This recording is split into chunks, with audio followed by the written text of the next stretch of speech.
president of the New Bedford Historical Society, and right now we are filming this at the Nathan and Polly Johnson House, which was a site on the Underground Railroad.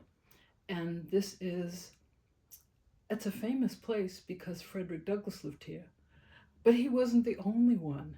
And that's part of our job, is to tell people who else came to this house, who else lived in this house. And I'll be able to do that on your podcast or your cast, whatever kind of cast this is.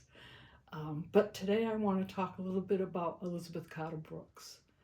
And Eizabeth Carter Brooks was an African American woman who was born in 1867 in New Bedford.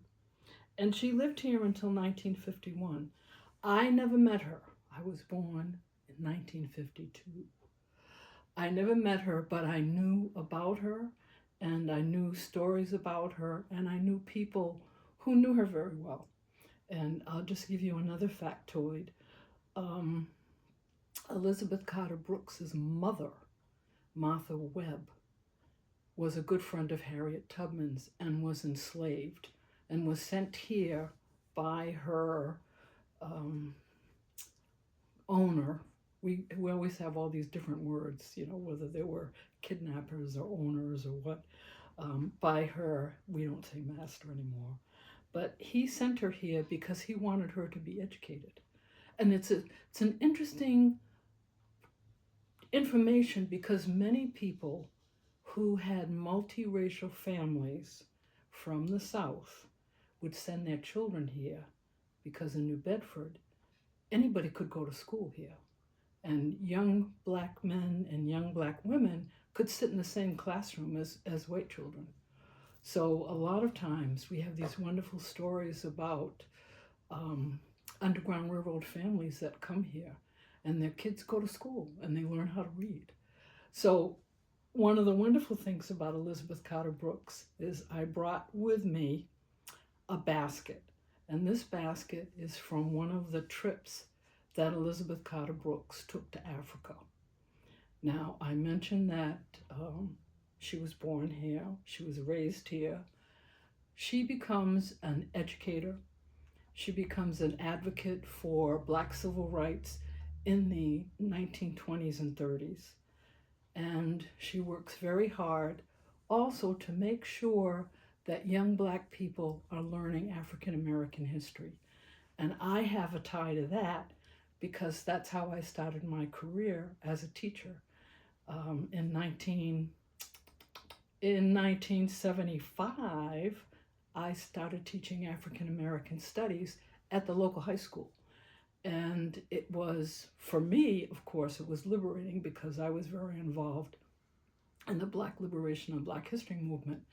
But to be able to teach young people information about their own families and their own history, that wasn't anything that was happening before in the country. So I was very much involved in the public history movement, as we call it, at that time. But for Eizabeth Carter Brooks was always a mentor in a very interesting way. I didn't know her, but she used to have after-school classes and teach young men and women about Black history. So she's doing this in the 20s.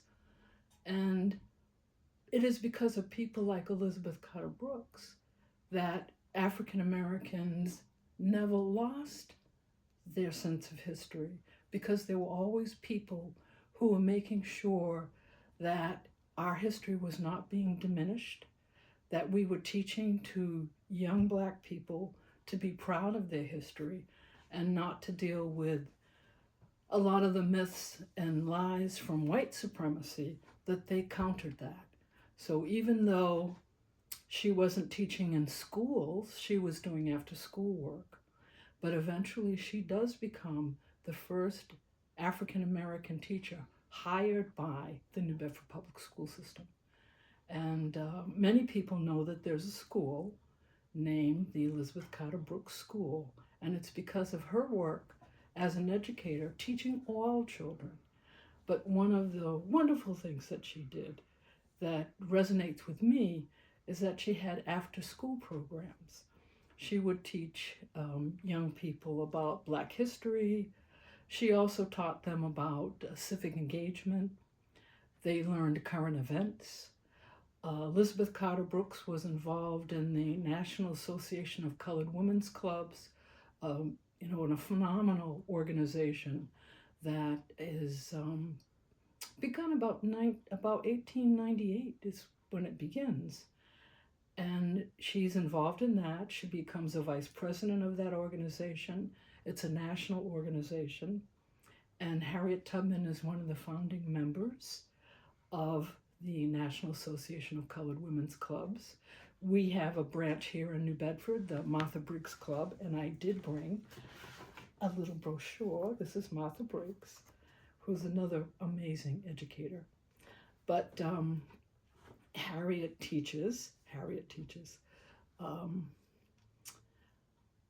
There are all kinds of interesting stories about Elizabeth Carter Brooks.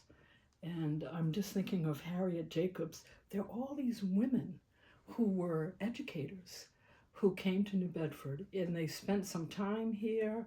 Elizabeth Carter Brooks would know them. And at the time that I was talking about her work with the National Association of Colored Women's Clubs, Harriet Tubman was one of the founders. So Harriet, it's very late in Harriet's life.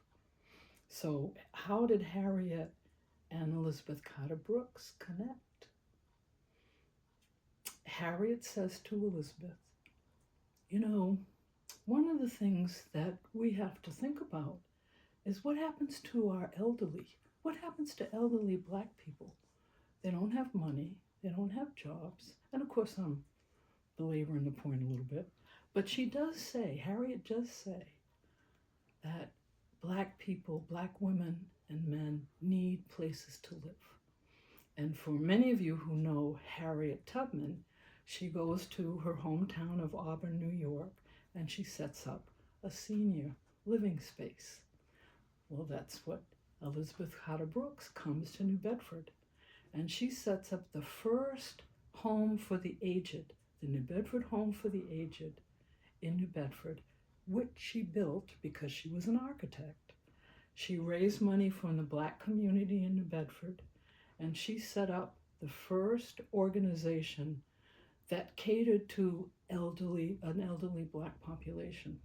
So you have all these things going on with the phone. So you have all these things going on with Elizabeth's life.